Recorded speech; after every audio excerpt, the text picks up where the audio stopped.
당신의 월급이 어젯밤 사이에 10% 줄어들었다면 믿으시겠습니까? 통장에 찍힌 숫자는 분명 그대로인데 말이죠. 아니, 오히려 은행에 예금을 넣어뒀으니 이자가 붙어서 늘어났다고 생각하시나요? 죄송하지만 그건 착각입니다. 당신이 잠든 사이 누군가가 당신의 지갑에서 구매력이라는 이름의 돈을 소리 없이 빼가고 있습니다. 범인은 바로 환율입니다. 대부분의 사람들은 환율을 해외여행 갈 때나 신경 쓰는 귀찮은 숫자 노름 정도로 생각합니다.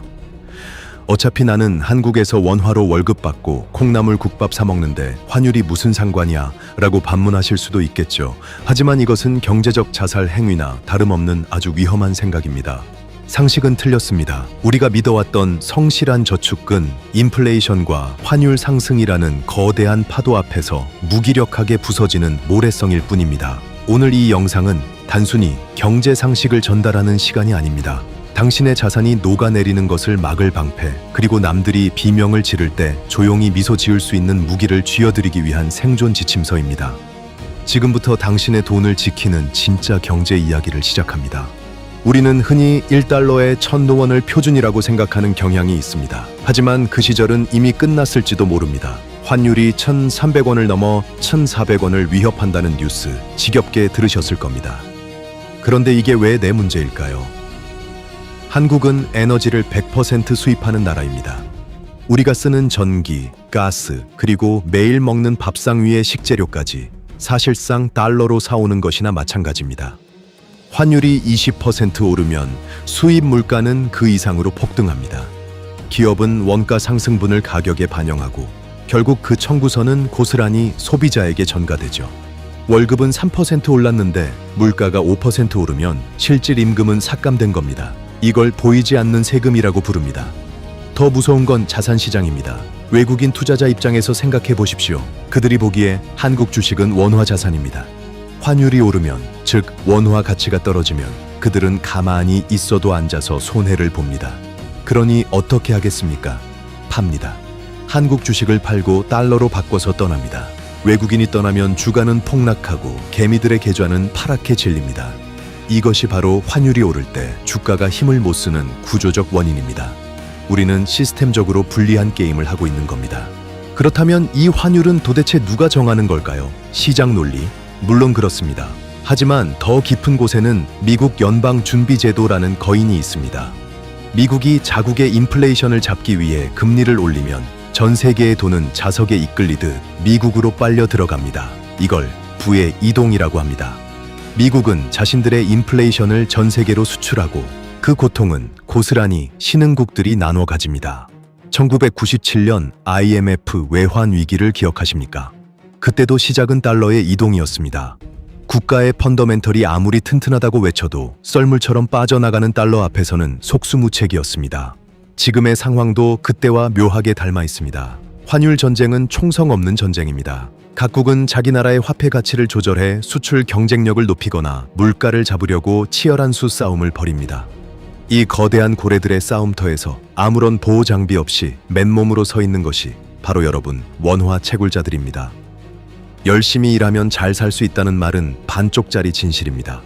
내가 번 돈의 가치가 외부 요인에 의해 반토막 날 수 있다는 사실을 인정하지 않으면 우리는 영원히 다람쥐 쳇바퀴를 돌 수밖에 없습니다. 구조를 탓하기 전에 구조를 이해해야 합니다.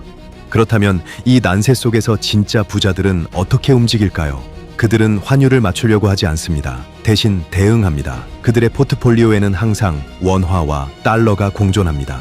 평범한 사람들이 환율이 오르면 어떡하지? 하며 발만 동동 구를 때 부자들은 이미 사둔 달러 자산의 가치가 오르는 것을 보며 미소 짓습니다.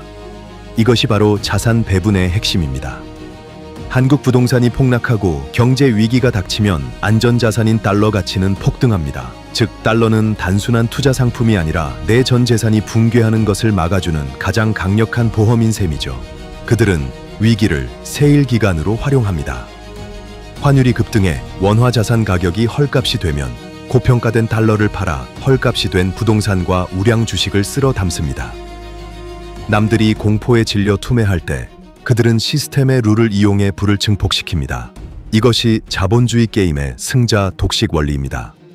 여러분이 지금 100% 원화 자산만 가지고 있다면 여러분은 전쟁터에 방탄조끼도 없이 나가는 것과 같습니다. 나는 부자가 아니라서 달러 살 돈이 없는데 라고 생각하시나요? 천만에요. 소액이라도 상관없습니다. 비율의 문제입니다. 내 자산의 10%라도 달러로 바꿔두는 행위, 그것이 바로 생존을 위한 첫걸음입니다. 자, 여기서 대중이 모르는 비밀 하나를 폭로하겠습니다. 전문가들은 달러를 수익을 위해 사지 않습니다. 바로 상관관계 때문에 삽니다. 경제학에는 달러 스마일이라는 이론이 있습니다. 미국 경기가 아주 좋거나 반대로 세계 경기가 아주 나쁠 때 달러 가치는 올라가고 입꼬리처럼 웃는 모양을 그린다는 겁니다. 특히 한국 같은 수출 중심 국가에서 경제 위기가 오면 원화 가치는 바닥을 치고 달러는 천장을 뚫습니다. 이때 내 자산에 섞여 있는 달러가 에어백 역할을 해주는 겁니다. 주식 계좌가 30%가 났어도 환율이 20% 올라주면 전체 자산의 손실은 극적으로 방어됩니다. 이것은 단순한 투자가 아니라 내 인생의 리스크를 관리하는 헤징입니다. 많은 분이 달러 예금 금리가 낮다고 무시합니다. 하지만 진짜 용돈은 이자가 아닙니다. 위기 시에 폭발하는 환차익과 그 달러를 이용해 헐값이 된 자산을 살 수 있는 기회 비용의 확보가 진짜 목적입니다. 심지어 달러 환차익은 세금도 없습니다. 주식이나 부동산으로 돈을 벌면 세금을 떼가지만 환율 변동으로 번 돈은 비과세입니다. 이것이야말로 아는 사람만 누리는 합법적인 절세이자 자산 증식의 치트키가 아닐까요? 왜 아직도 원화라는 바구니에만 당신의 모든 달러를 담아두고 계십니까? 이제 행동할 시간입니다. 구체적인 방법을 알려드리겠습니다. 첫째, 당장 주거래 은행 앱을 켜서 외화예금 통장을 만드십시오. 그리고 매달 적금 붙듯이 월급의 10%를 달러로 환전해 넣으십시오. 환율이 높을 때 사면 손해 아니냐고요? 환율을 예측하려 하지 마십시오. 우리는 신이 아닙니다. 대신 분할 매수라는 강력한 무기로 평균 단가를 맞추는 겁니다. 환율이 떨어지면 더 많이 살 수 있어서 좋고 오르면 내 자산 가치가 올라서 좋은 꽃놀이패를 쥐어야 합니다. 둘째, 미국 주식, 즉 달러 자산에 직접 투자하십시오. S&P 500이나 나스닥 지수를 추종하는 ETF를 사는 것은 기업의 성장과 달러 가치 상승이라는 두 마리 토끼를 잡는 격입니다. 한국 부동산 불패 신화에 갇혀 있지 마십시오. 당신의 자산 국적을 다양화해야 합니다. 마지막으로 경제 뉴스를 볼 때 환율 키워드에 민감해지십시오.